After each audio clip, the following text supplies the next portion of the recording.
네, 안녕하세요. 최준영입니다. 오늘은 우크라이나 이야기를 좀 해보려고 합니다.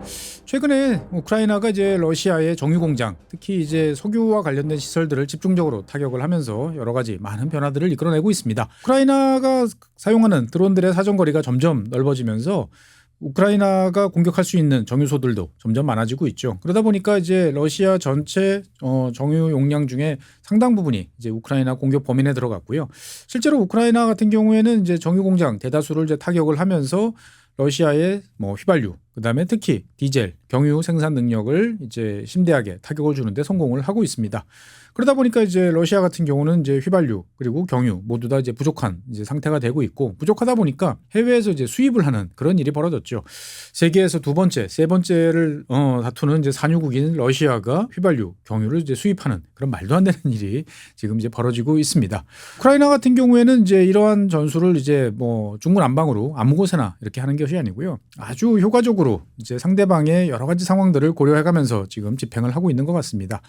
그러니까 이제 일단은 대도시, 그러니까 모스크바, 상페테르부르크 이런 이제 대도시 주변 지역에 있는 정유소를 공격을 해가지고 러시아 국민들로 하여금 전쟁이 바로 내 옆에 있다라는 이제 공포감을 이제 불러일으키도록 이제 하면서 이 전쟁에 대한 여러 가지 이제 회의적인 감정을 이제 불어넣기도 하고요. 그 다음에 방금 말씀드린 것처럼 이제 정유소에 대한 공격을 통해서 실제로 이제 가격 인상을 통해서 여러 가지로 이제 불편함을 이제 가져다 주기도 이제 합니다. 이러한 이제 우크라이나의 공격은 최근 들어서 특히 이제 크림반도에 집중되는 경향을 보이고 있습니다. 그러다 보니까 이제 잘 아시는 것처럼 크림반도는 이 러시아 다른 지역과는 거의 연결이 잘 되지 않은 아주 제한적인 통로로만 연결되어 있는 섬 같은 이제 그런 지역이죠. 그러다 보니까 몇몇 지역을 타격을 하고 나면 물류망이 이제 거의 가동을 멈추게 되면서 여러 가지 많은 불편함을 이제 호소할 수밖에 없는 지역이 바로 크림반도 지역입니다. 그러다 보니까 최근 들어서 지금 화면에 보시는 것처럼 이 지역은 이제 휘발유 공급이 매우 어렵습니다.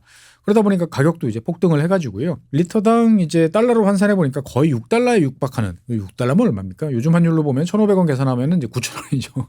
우리나라 같은 경우에는 최근에 좀 내려서 1,850원 정도로 이제 기억이 되는데, 리터당 6달러, 9,000원에 육박하는 이제 휘발유 가격을 이제 보이고 있습니다. 크림반도를 다스리고 있는 러시아 이제 당국 같은 경우에는 최근에 이제 민간인들에 대한 휘발유 공급을 이제 중단을 이제 했고요. 그래서 국가기관 또는 이제 공공기관 소유의 차량에 대해서만 제한적으로 주유가 가능한 이런 제도를 내놓기도 했습니다. 우크라이나 입장에서 봤을 때는 크림반도는 여러 가지로 상당히 상징적인 차원이죠. 2014년 우크라이나가 원래 가지고 있던 크림반도를 러시아가 이제 강제 병합을 하면서부터 많은 일들이 벌어졌고, 그러니까 우크라이나 입장에서 봤을 때는 크림반도에 대해서는 어쨌든 꼭 찾아야 될 상징적인 존재라는 의미도 있고요. 다른 한편으로는 이제 러시아가 크림반도에 뭐 여러 가지 미사일이라든지 레이더라든지 이런 걸 통해 가지고 우크라이나의 주요 수출항 오데사라든지 이런 지역들을 공격하는 거점으로 이제 삼고 있기도 합니다. 그러니까 우크라이나 입장에서 봤을 때는 크림반도를 집요하게 이제 공격을 해서 어떻든 이 지역의 전략적 가치를 낮추거나 아니면 뭐 러시아가 이 지역을 포기하도록 만드는 것이 이제 궁극적인 목표가 될 수밖에 없겠죠. 그래서 이 뭐 최근 들어서는 정유 시설, 뭐 물류, 도로 이런 거와 더불어 가지고 이제 변전소, 발전소 이런 곳에 대한 이제 공격을 이어가고 있습니다. 그러다 보니까 이제 크림반도 곳곳에서 현재 정전, 그리고 이제 전기가 안 들어오니까 수도 공급 이런 것까지 차질을 이제 빚는 이런 일들이 이제 벌어지고 있습니다. 크림반도와 관련되어 있는 우크라이나 여러 활동들을 한번 정리를 해보면 이게 여러 가지로 잘 조합된 그리고 충분히 계획된 일이구나라는 생각이 들어요. 그래서 한 지난 3월 말 4월 달부터 크림반도 주변 지역에서 집중적으로 이제 드론과 관련된 이제 이슈들이 등장을 했습니다. 특히나 이제 우크라이나 같은 경우에는 이제 비행기 드론도 있습니다만 수상 드론 같은 경우도 적절하게 잘 활용을 하는, 어떻게 보면은 우크라이나 같은 경우는 이 해상 수상 드론을 더 잘 활용하는 것 같아요. 그래서 러시아군의 흑해함대를 뭐 거의 뭐 괴멸시키다시피 이렇게 한 상태였는데, 지난 4월부터 이 드론 공중과 수상 드론을 적극적으로 활용을 해가지고 크림반도로 들어오는 이 해상 수송로를 거의 차단을 하는데 성공을 합니다. 그러면 이제 러시아 입장에서 봤을 때는 대규모로 가장 안정적으로 공급할 수 있는 해상 운송로가 막히니까 그 다음에는 육상으로 이제 갈 수밖에 없죠. 그런데 아까 말씀드린 것처럼 크림반도로 들어오는 육상 루트는 몇 곳 안 됩니다. 그러니까 이제 뭐 고속도로라든지 철도 매우 제한된 이제 접근로밖에 없는 거죠. 그래서 이제 5월 달부터는 이 러시아 본토와 크림반도를 연결하는 교량들 그리고 특히 철도를 중심으로 한 타격에 이제 집중을 하는 패턴을 보였어요. 그래서 5월 달부터는 이제 철도 운행도 이제 중단된 이제 그러한 상태가 이제 됩니다. 그러다 보니까 이제 크림반도 입장에서 봤을 때는 해상도 막혀, 철도도 막혀. 남은 것은 이제 최동단 케르치 대교에서 이제 제한적으로 들어오는 이제 트럭밖에 이제 없는 상태죠.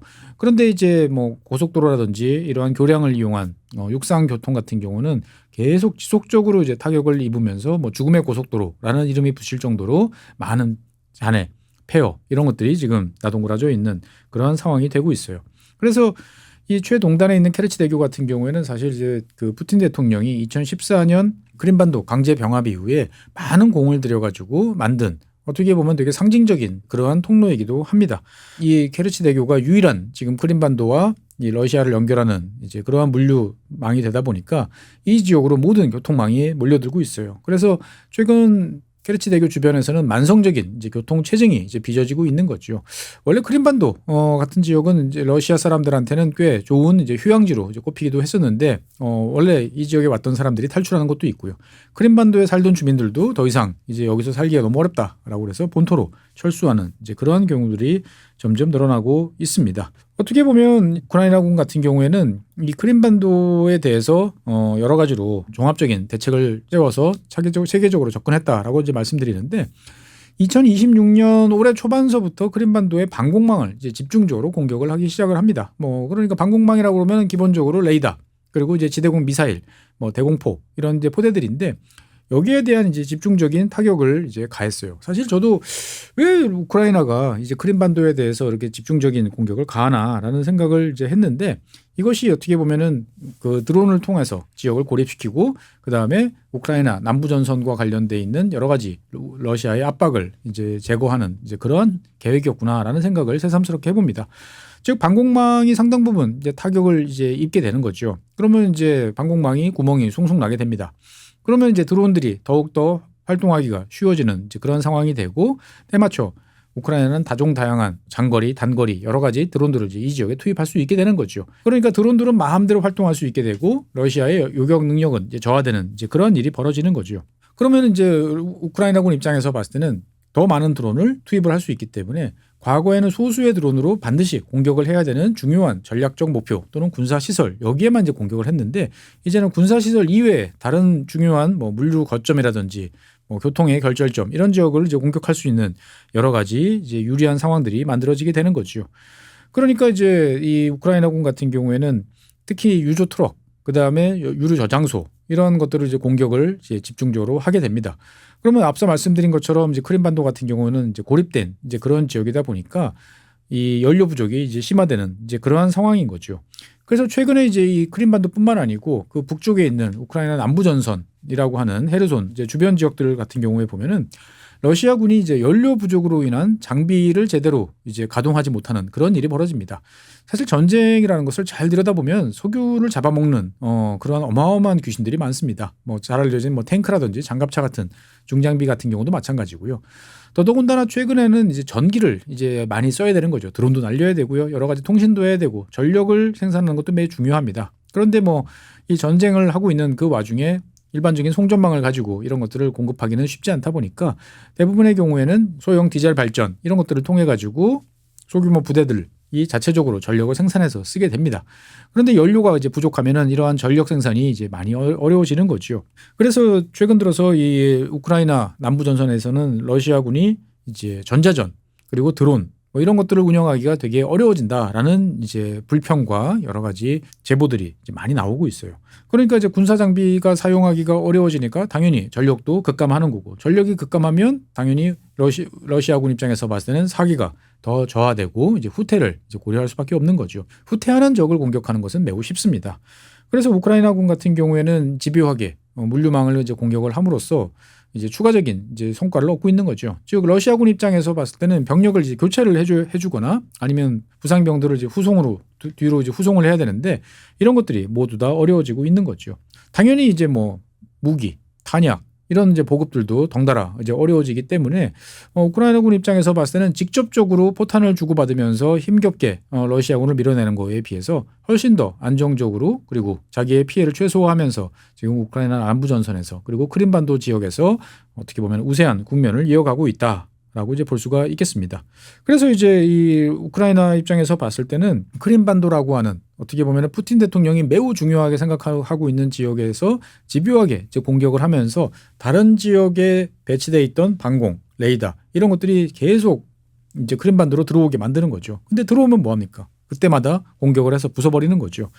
그러니까 이제 다른 지역에서의 방공망이 더욱더 이제 구멍이 나도록 만드는 이러한 이제 전술을 같이 병행을 하고 있다라고 이제 볼 수가 있겠습니다. 사실 우크라이나 입장에서 봤을 때는 크림반도 자체를 현 상황에서 보면 조금 더 밀어버리면 완전히 봉쇄하는 것도 가능할 것 같다라는 생각이 들어요. 근데 우크라이나는 절대 현재로서 보면은 크림반도를 봉쇄하지는 않고 있습니다. 이제 왜 그러냐? 만약에 내가 봉쇄됐다. 라고 생각을 하면 필사적으로 이것을 뚫기 위해서 죽기 살기로 이제 공세를 펼 가능성이 높습니다. 그리고 러시아 본토 입장에서 봤을 때도 완전히 봉쇄되어 있는 이 지역을 당연히 이제 구원을 해야겠죠. 그러면은 이제 어떻게 보면 다른 지역에 들어있는 여러 가지 장비들 뭐 이런 것들을 총동원하고 병력들을 동원해 가지고 여기에 대해 총력을 이제 기울일 필요가 있을 수밖에 없습니다. 우크라이나 입장에서 봤을 때는 그거는 반갑지 않은 거예요. 속담에도 그런 말 있잖아요. 쥐를 몰 때도 도망갈 구석을 보고 몰아야 된다. 안 그러면 문다. 라고 이야기를 하는 것처럼 우크라이나 입장에서 봤을 때는 크림반도를 말려 죽이면 되는 거지 굳이 지금 당장 죽이겠다고 덤벼들다가 손가락을 물릴 필요는 없다라고 생각을 하는 것 같습니다. 크림반도에 있는 주민들이라든지 군인들 입장에서 봤을 때도 아직 봉쇄된 건 아니기 때문에 자꾸 생각이 어디가 있죠? 후퇴, 탈출 여기가 있는 거지 이렇게 된 거 그냥 내가 한판 붙어보자 라는 생각은 안 들도록 하는 이러한 전술을 지금 채택을 하고 있습니다. 그러니까 우크라이나 군이 자기들이 가지고 있는 전술을 토대로 해가지고 뭔가 상당히 머리 좋게 전쟁을 이끌고 가고 있구나라는 생각이 좀 듭니다. 사실 전쟁이라는 것은 뭐 하나 두 개의 어떤 최첨단 무기 그다음에 효과적인 전술 이런 것들을 통해서 치르는 것도 중요하지만 결국은 이 전쟁을 어떤 식으로 치를 것이냐라는 상위의 전략도 매우 중요하고요. 그리고 이 전쟁의 최종적인 목표가 뭐지? 라는 것에 대한 국가적 차원에서의 어떤 결정과 판단도 매우 중요합니다. 그런 면에서 봤을 때 우크라이나의 어떤 전쟁을 지켜보면 지난 4년 사이에 몇 차례 이제 큰 변화를 겪었고 지금 어떻게 보면은 그런 시행착오를 거쳐서 지금은 우크라이나가 내부적으로는 확실하게 어떤 전쟁과 관련된 판단을 내렸구나라는 점을 볼 수가 있겠습니다. 실제로 우크라이나가 이제 2022년 이제 2월 24일 날 전쟁이 이제 벌어진 다음에는 당연히 처음에는 이제 방어에 집중을 하게 됩니다. 그러다가 이제 전선이 어느 정도 안정이 된 시점서부터는 여러 가지로 이제 전술이 이제 변화하기 시작을 하는 거죠. 실제로 우크라이나의 이제 전쟁 전략과 관련돼서 2022년, 23년 뭐 지금 보면 이제 초기라고 이제 볼 수가 있겠죠. 이 시기에는 기동전을 통한 승리를 추구했다라는 생각이 참 많이 들어요. 그러니까 기억을 하실지 모르겠습니다만 2022년 이제 하반기 그 가을철이죠. 9월, 10월 달에 보면은 동부전선에서의 기습적인 공세를 통해 가지고 상당한 영토를 탈환을 하는데 성공을 합니다. 그리고 이제 많은 러시아의 장비 그리고 러시아의 병력을 이제 포로로 잡거나 살상하는데 성공을 하게 된 거죠. 이 모습을 본 이제 서방 뭐 미국이라든지 유럽이나 많은 국가들 같은 경우도 비슷한 생각을 하게 됩니다. 특별한 중장비를 지원해 주지 않았는데도 불구하고 우크라이나군이 효과적인 전술 그리고 기동전 이런 걸 통해 가지고 뜻밖의 성과를 거둔 거죠. 그러면 더 많은 장비와 더 많은 탄약을 지급을 하면 우크라이나가 효과적으로 러시아를 몰아내고 의외로 승리를 할 수 있겠구나라는 생각을 하게 됩니다. 그래서 이제 22년 말부터 23년 초반에 보면은 뭐 미국이나 그리고 동유럽 국가들 중심으로 해가지고 중장비들의 지원들이 늘어납니다. 그래서 처음에는 다들 꺼려하던 탱크, 장갑차 이런 것들이 이제 집중적으로 이 시기에 우크라이나에 지원되기 시작을 하는 거죠. 그래서 충분한 역량을 갖춘 우크라이나군이 대규모 반격을 펼쳐가지고 우크라이나군이 러시아군의 전선을 돌파를 하고 점령지를 탈환하는 어떻게 보면 되게 전통적인 의미의 이제 전쟁을 이제 하자라는 생각으로 기울었던 시기가 요 시기였던 것 같아요. 그런데 이제 잘 아시는 것처럼 2023년도에 이제 우크라이나군이 대반격이라고 뭐 이름 붙인 여러 가지 전술적인 활동들을 추구를 했습니다만 여러분들 잘 아시는 것처럼 이제 대실패로 끝나는 거죠. 그러니까 뭐 레오파드 전차나 이러한 전차들이 잘 준비되어 있는 러시아의 이제 중층 방어 진지를 이제 돌파를 하지 못하는 거죠. 지뢰밭, 철조망, 그다음 대전차호, 그리고 장거리 대전차 미사일 뭐 이런 것들로 조합되어 있는 러시아군의 어떤 방어선을 뭐 뚫기는커녕 중간도 가지 못하고 대부분 녹아내리는 이런 모습들을 연출을 하게 됩니다. 사실 뭐 여러 가지 이슈들이 있었죠. 그러니까 일단은 뭐 전쟁을 하는 데 있어서 제일 중요한 거는 병력이죠. 그런데 우크라이나의 이제 정예 병력들은 22년, 23년 1년 내내 이제 전선에 투입이 되면서 상당한 이제 손실을 입었고 그리고 피로감이 이제 극심한 상태였던 거죠. 그런데 그런 것을 이제 고려하지 않고 다시 한번 이제 공세를 간다라는 것은 상당한 이제 무리였고요. 그리고 무엇보다도 이제 155mm 또는 155mm 중포 탄환이 부족했던 것이 가장 큰 페인이었다라고 이제 볼 수가 있겠습니다. 그리고 이제 이 우크라이나 군 입장에서 봤을 때도 방어전은 어떻게든 치르는 그러한 역량을 갖췄습니다만 공세를 할 만큼의 조직화된 그러한 통일된 지휘 체계라든지 이것을 뒷받침할 수 있는 병참 이러한 것들이 없는 상태에서 무모한 이제 공세를 펼친 그러한 것들이 어떻게 보면은 기동전을 통한 승리 추구라는 목표를 달성하지 못하도록 이제 만들어졌던 거죠. 다른 한편으로 보면은 이 도와줄게라고 했던 이제 서방 국가들, 특히 이제 유럽 국가들, 미국 이런 나라들의 도움이라는 것이 상당히 이제 중군 안방으로 이제 이루어졌던 거죠. 그러니까 무엇이 필요한 건지, 그 다음에 이 무기를 가지고 잘 싸우려면 후속 지원이 뭐가 필요한 건지 이런 거 없이 당장 손에 집히는 대로 마구잡이로 이제 지원을 해주거나 아니면 지원이 됐다가 안 됐다 하는 단속적 지원이 이어지면서 우크라이나 입장에서 봤을 때는 뭘 믿고 제대로 활동을 하기가 상당히 어려운 이제 그러한 상황을 겪었던 거죠. 결국 어떻게 보면은 우크라이나 입장에서 봤을 때는 2022년, 23년 짧은 공세를 통해 가지고 전략적 목표를 달성은 전혀 하지 못하고 오히려 소중한 병력과 많은 자원을 낭비했던 그러한 쓰라린 시기를 겪었다라고 이제 볼 수가 있겠습니다. 그러고 난다면은 당연히 이제 러시아군이 이제 공세로 전환을 하는 게 2023년 하반기부터 24년까지 이제 이어지는 이제 그러한 상황이 됩니다. 여기에 맞춰서 이제 우크라이나 군 같은 경우는 뭐 자기들이 선택한 거라기보다는 어쩔 수 없이 이제 방어선을 단단히 굳히고 우크라이나 군과 러시아 군이 서로 좁은 영토를 놓고 일진일퇴를 벌이는 이제 소모전을 이제 진행을 하게 되는 거죠.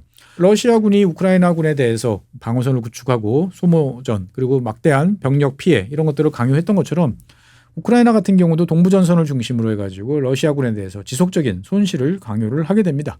그리고 이 시기에 이제 뭐 잘 아시는 것처럼 드론 그리고 뭐 원격 조종 여러 가지 뭐 기뢰라든지 지뢰 이런 것들을 이제 적극적으로 활용을 하게 되는 거죠.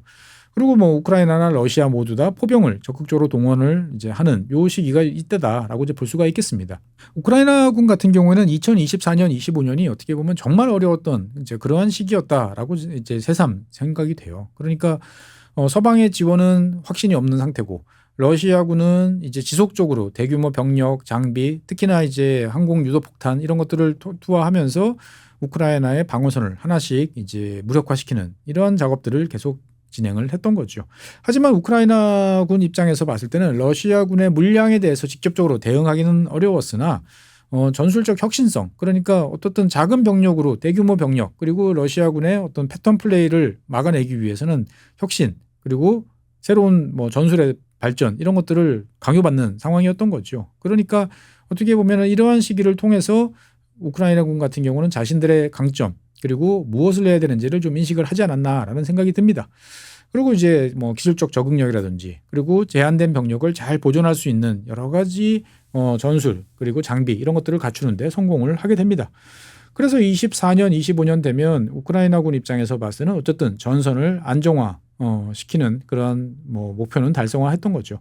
그러니까 러시아군의 어떤 공세를 막아내면서 최소한의 영토를 내주는 이러한 상황을 겪었던 게 2024년 5년이다라고 이제 볼 수가 있겠습니다.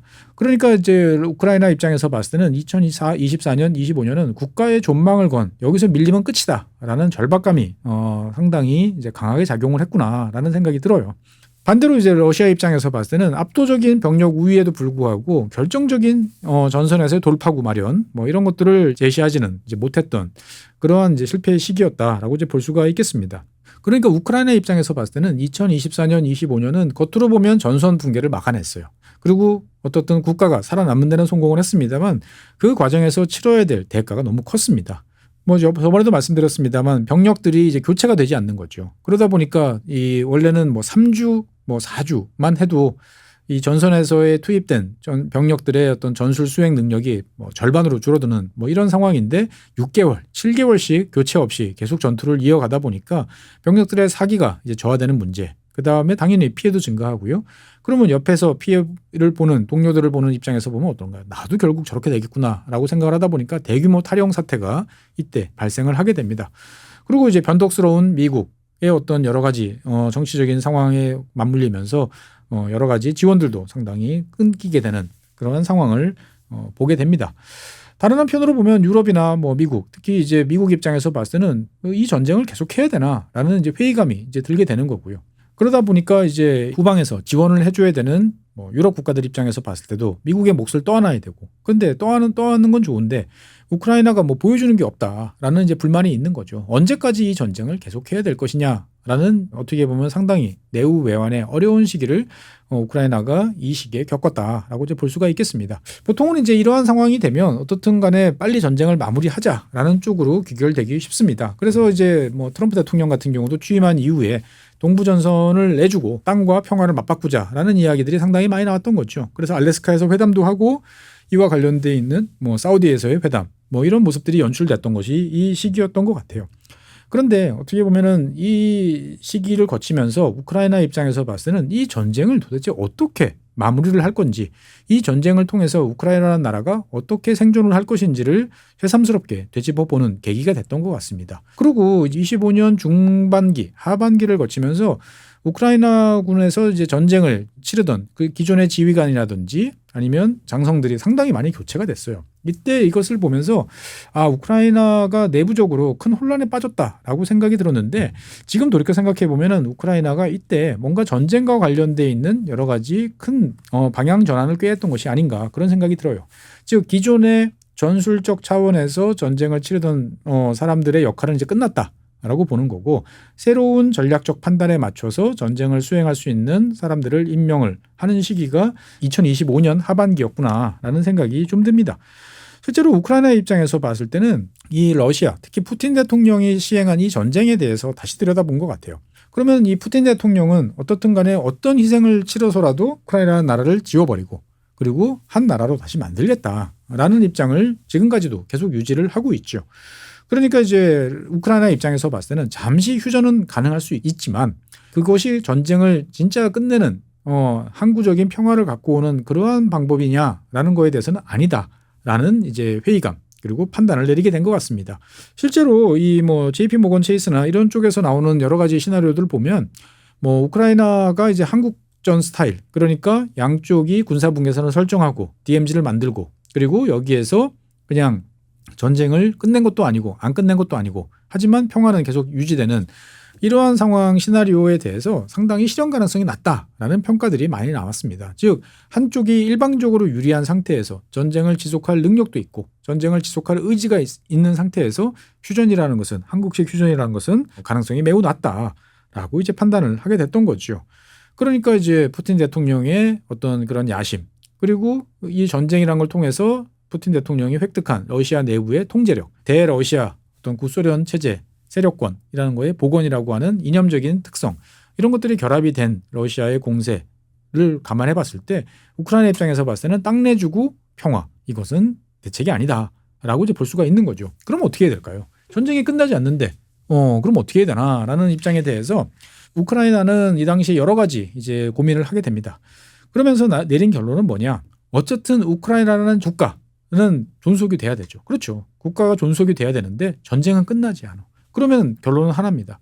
싸우면서 건설하자는 거죠. 즉 어떻게 보면 전쟁은 한쪽에서 계속 치르지만 그 전쟁을 치르기 위한 후방 지원에 머무르지 않고 우크라이나라는 나라를 제대로 된 나라, 즉 전쟁의 피해를 입지만 그 피해를 빨리 극복하고 그리고 지속적으로 성장하는 나라로 바꾸겠다라는 거죠. 어떻게 보면 대한민국 1960년대, 70년대 우리 박정희 대통령 시절에 나왔던 이제 구호가 떠오르는 그런 거죠. 싸우면서 건설하자. 뭐 우리나라 이제 포스코, 포항제철 같은 경우도 당시에 이런 식의 구호를 외치면서 이제 나갔던 거죠. 어떻게 보면은 지금 우크라이나가 추진하고 있는 패턴이 이런 패턴이 아닌가 싶어요. 즉 어쨌든 전쟁은 계속될 수밖에 없어. 그런데 그 전쟁을 끝내는 것은 우리 마음이 아니야. 결국은 러시아의 푸틴 대통령이라는 사람이 결심하면 끝나는 거고 결심을 안 하면 안 끝나. 그러면 우크라이나 입장에서 봤을 때는 어쨌든 우크라이나라는 나라를 회복력을 갖춘, 그리고 점점 방위력을 갖춰서 일반 국민들이 일상에서 죽지 않도록 만들어주는 방위력을 갖춘 안전한 나라, 그리고 점점 성장할 수 있는 나라로 만드는 것이 결국은 전쟁과 국가 생존을 병행하는 그런 것이 아니겠는가라는 거죠. 즉 러시아 입장에서 봤을 때는 러시아의 전쟁 목표를 무력화하는 그러한 쪽으로 이제 간다라고 이제 볼 수가 있겠습니다. 그러니까 이제 뭐 전략적 무력화라고 중립화라고 해야 될까요? 자고 이제 번역하기가 좀 어려운 스트래테직 뉴트럴라이제이션이라는 이 단어가 작년 이제 중순서부터 우크라이나 내부에서 이제 등장을 하게 되고, 이것이 이제 미국이나 영국 뭐 이런 쪽의 군사 또는 국가 전략과 관련된 저널에 이제 종종 눈에 띄기 시작을 하게 되는 거죠. 그러면 이제 이러한 전략에서 그러면 무엇을 할 것인가를 한번 이제 생각해 볼 필요가 있습니다. 러시아를 패배시켜서 전쟁에서 이기거나 러시아가 전쟁을 더 이상 하지 않겠다라고 결심하는 것은 쉽지 않다라는 것을 인정을 한 거죠. 그러면 이제 무엇을 해야 되냐라는 것을 이제 볼 필요가 있습니다. 러시아가 추구하는 여러 가지 개별적인 수단들을 하나씩 무력화시키면서 러시아의 군사력이 결국 목표를 달성하지 못하도록 만들어보자라는 거죠. 그러니까 러시아라는 나라를 전면적으로 패배시키는 것은 불가능하다라는 것을 인정. 단지 우크라이나 입장에서 봤을 때는 러시아의 공세가 우크라이나한테 치명적인 피해를 주거나 결정적인 타격을 주지 않도록 막아내는 것이 가장 중요하다라는 거죠. 그러면 어떻게 해야 될까요? 여러 가지 방법들이 있습니다. 이 상황 속에서 우크라이나가 선택한 것은 러시아의 전쟁 수행 능력에 대한 타격을 줌으로써 러시아가 전쟁을 수행하는 비용을 점점 늘려가고, 그것을 통해서 전쟁에 대한 회의감이 늘어나도록 만드는 것이 핵심이 아니겠는가. 그리고 그러한 러시아의 전쟁 수행 능력 타격을 지속하다 보면 러시아의 공세는 계속되더라도 이것이 우크라이나의 존립을 위태롭게 만들 만큼의 피해는 주지 못한다라고 생각들을 하게 되는 거죠. 그래서 이제 이 드론이라는 새로 주어진 무기, 그 다음에 드론의 성능을 향상시키면서 점점 늘어나는 킬존, 이런 것들을 통해 가지고 우크라이나군은 러시아군의 병참, 그리고 조종 기능, 그 후방에서의 작전이죠. 그리고 러시아군의 발을 묶는, 그러니까 탱크를 공격하는 것도 중요하지만 트럭을 공격하고 그 다음에 오토바이를 공격하고, 그래서 움직일 수 있는 수단을 제거를 함으로써 러시아군이 알보병으로 이동할 수밖에 없도록 강요를 하는 이러한 전술을 채택을 하게 됩니다. 결국 그러면 더 많은 피해, 그리고 느린 기동, 이런 것들이 이제 만들어지게 되는 거죠. 그리고 이제 후방에 러시아군의 어떤 그 무기고라든지 이러한 이제 화력 지원에 기반이 되는 시설들을 하나씩 타격을 합니다. 이것을 가지고 전쟁에 승리할 수는 없어요. 하지만 러시아군의 발을 묶고 느리게 만들고 타격력을 약화시키는 데는 충분하다라고 보는 거죠. 이것을 위해서는 어디에 그런 것들이 있는지를 잘 알아야 되는 정보전에서 유리한 능력을 구축을 해야 됩니다. 다른 한편으로 보면은 그러한 지역을 핀포인트로 공격할 수 있는 정밀 타격 능력도 이제 보유를 해야 되고요. 당연히 여기에 투입되는 드론에 대해서 과거처럼 한 사람씩 하나씩 드론 1대 조종사 1명, 이것이 아닌 AI를 쓰던 아니면 다른 네트워킹 기능을 쓰던 여러 가지 전술적인 변화들이 필요한데, 이런 것을 기술적으로 달성을 해내는 거죠. 그리고 러시아군이 우위에 있던 전자전에서 밀리지 않도록 전자전 능력을 향상시키는 과제들이 있었는데, 우크라이나가 어떻든 미국 그리고 유럽 이런 나라들의 지원을 받아가면서 이러한 목표들을 달성을 하는데 성공을 했다라고 이제 볼 수가 있겠습니다. 즉 러시아 입장에서 봤을 때는 계속 때리긴 합니다만 그 때리는 펀치의 강도가 점점 약해지고 펀치의 횟수가 약해지는 거죠. 전쟁을 지속하지만 분명히 우리가 공세를 퍼붓는 것 같지만 뭔가 허공을 향해 펀치를 뻗고 상대에 대해서 치명타를 주지 못하는 그러한 이제 입장이 계속적으로 이어지는 그러한 것이 우크라이나의 전술이었다라고 이제 평가를 할 수 있겠습니다. 그러한 우크라이나의 전술이 이제 가장 잘 빛난 곳은 이제 어떻게 보면 해군이죠. 우크라이나 해군은 거의 없다시피 한 이제 그런 상황인데 무에서 유를 만들어냈다. 아까 말씀드린 수상 드론 이런 걸 통해 가지고 직접적으로 러시아 해군에 맞설 수 있는 프리깃이라든지 어떤 어뢰정이라든지 이런 배가 아니고 비대칭 전력을 구축을 함으로써 점점 러시아 흑해 함대를 저 먼 곳으로 밀어내면서 실제로 흑해를 어떻게 보면은 우크라이나가 지배하고 우크라이나가 통제하는 것처럼 만든 거죠. 분명히 병력상으로 보면은 압도적으로 러시아가 유리하지만 흑해라는 그 제한된 공간 내에서는 우크라이나가 오히려 주도권을 잡는 이제 그러한 모습들을 만들어내면서 러시아의 전쟁 수행 능력 그리고 궁극적인 전쟁 수행의 전략적 목표 달성을 방해하는 쪽으로 우크라이나가 전략을 수립했고 이것이 먹혀 들어갔다라고 이제 볼 수가 있겠습니다. 이것을 정리해보면 다음과 같이 이제 세 가지 핵심 요소로 정리가 될 수 있어요. 이게 사실 참 어떻게 보면 약자가 강자를 상대할 수 있는 가장 핵심적인 방법이기도 합니다. 수천 년의 인류 역사를 돌이켜보면 이러한 이제 수단들은 여러 차례 동원이 됐어요. 하지만 이것을 안다고 그래가지고 활용하는 것은 참 쉽지 않은 이제 그러한 거죠. 첫 번째는 이제 특정 영역에서의 제한적 우위 달성입니다. 즉 전자전이 됐던 아니면 흑해라고 하는 여기에서의 어떤 제해권이 됐던 아니면 특정 전선, 동부전선에서의 제공권이 됐던 이 순간순간 필요한 시점에서는 우크라이나가 러시아에 비해서 우위를 점하는 어떠한 확고부동한 이러한 제한적 우위를 원하는 대로 달성할 수 있는 역량을 갖추는 데 성공을 했다라는 거죠. 즉 이것을 통해서 상대방의 역량을 제한시키고 타격을 주는데 집중을 한 그러한 결과물을 만들어냈다라고 이제 볼 수가 있는 거죠. 그다음에 두 번째로는 어쨌든 뭐 군대를 갔다 오신 분들은 아시겠습니다만 작전이라고 하는 것은 여러 가지가 싱크로나이즈 되면서 가야 되는 그러한 것이죠. 그러니까 후방에서 이것을 지휘하는 지휘관들의 능력 그리고 정보를 취합하고 이것을 통합할 수 있는 능력 이런 것들이 매우 중요한 이제 그런 것들인데 우크라이나군은 어떻게 보면은 여기를 해방하는데 집중했다라고 볼 수 있는 거죠. 즉 러시아군이 개별적인 분야에서의 우위가 있더라도 이것을 통합해서 하나의 큰 그림을 그리는 것을 방해함으로써 우크라이나가 입는 피해를 최소화하는 그러한 쪽으로 이제 갔다라고 이제 볼 수가 있고요. 그 다음에 마지막으로 제일 중요한 세 번째는 이제 비대칭적 압박과 인내라고 이제 볼 수가 있겠습니다. 드론이 대표적이죠. 저렴하고 효과가 높은 수단을 동원을 합니다. 그런데 중요한 것은 뭐냐? 이러한 수단들을 동원을 해서 짜맞춰서 상대방을 공격하고 상대방의 공격을 약화시키고 무력화시키고 하는 것은 효과적이지만 실제로 사람들이 체감할 수 있을 만큼의 뭔가를 얻어내기에는 꽤 많은 시간이 필요합니다. 포탄은 여전히 날라와요. 미사일은 여전히 날라옵니다. 죽는 사람들이 계속 생겨요. 도대체 뭐 하느냐라는 불만이 생길 수밖에 없는 거죠. 그러니까 상대방이 어떻게 보면은 그러한 공격을 계속 하더라도 이것이 치명적인 타격이 아니구나라는 것을 스스로 인식하고 파악하고 이런 것을 공유될 때까지는 꽤 많은 시간이 걸립니다. 어떻게 보면 인내력, 피해, 감내 이런 것들이 필요한 거죠. 그래서 이제 어떻게 보면 가장 어려운 요소가 이러한 전략을 채택하는 데 있어서는 전략적 인내심이다라는 생각도 드는데 젤렌스키 대통령 그리고 우크라이나 군은 이러한 것들을 효과적으로 잘 작동을 시키는데 많은 노력을 기울였고 그 성과를 거둔 것 같아요. 그리고 이제 드론의 어떤 향상과 같은 지속적인 혁신 그리고 지원 능력 이런 것들을 이제 종합을 시키면서 뭔가 압도적인 우위는 아닌 것 같은데 점점 전체적인 이 전쟁에서의 흐름을 우크라이나한테 유리한 쪽으로 바꿔놓고 있네라는 인식을 심어주는 데는 성공을 한 거죠. 어떻게 보면은 되게 당연하다라고 생각되지만 이게 참 쉽지는 않습니다.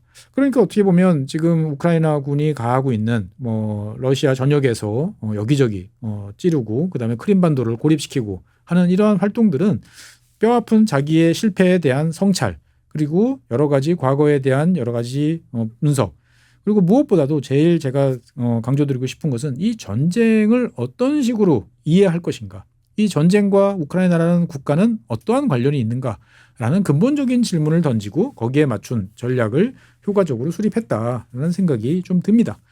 그러니까 우리는 어떻게 보면은 매일 뉴스, 그다음에 SNS 이런 걸 통해서 전선에서 정해지는 소식 그리고 화면 여기에 이제 집중하기가 쉬운 거죠.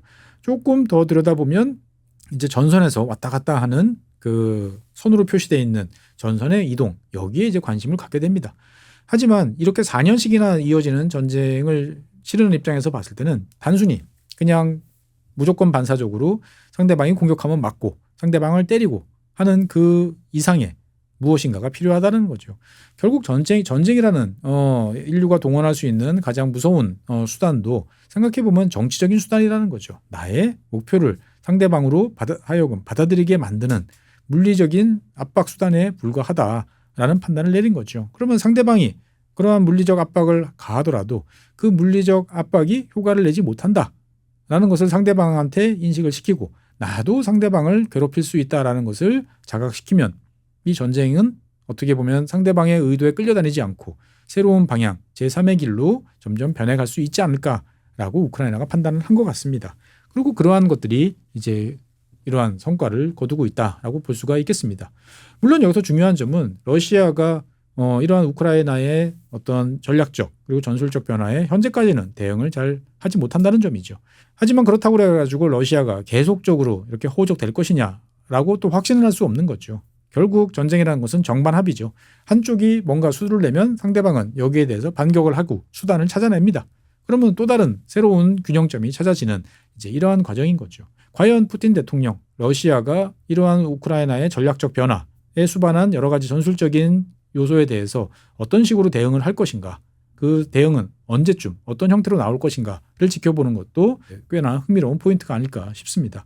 어쨌든 우크라이나가 거두고 있는 성과의 이면에 무엇이 있고 우크라이나 내부적으로 이러한 전쟁을 어떤 식으로 바라볼 것인지에 대한 조금 넓지만 추상적인 그러한 이야기를 한번 해봤습니다. 이러한 관점을 가지고 전쟁을 들여다본다라고 하면 뭔가 새롭게 보이지 않을까 싶은 생각이 듭니다. 어쨌든 전쟁은 빨리 끝나야 되지만 이 전쟁에서 밀리지 않고자 하는 우크라이나의 의지 그리고 그것을 가능하게 했던 여러 가지 변화 등등은 앞으로도 좀 들여다보면서 우리가 많이 배울 점이 있지 않을까라는 생각이 듭니다. 네, 오늘 준비한 사항은 여기까지입니다. 다음 시간에는 새로운 주제로 여러분 찾아뵙겠습니다. 고맙습니다.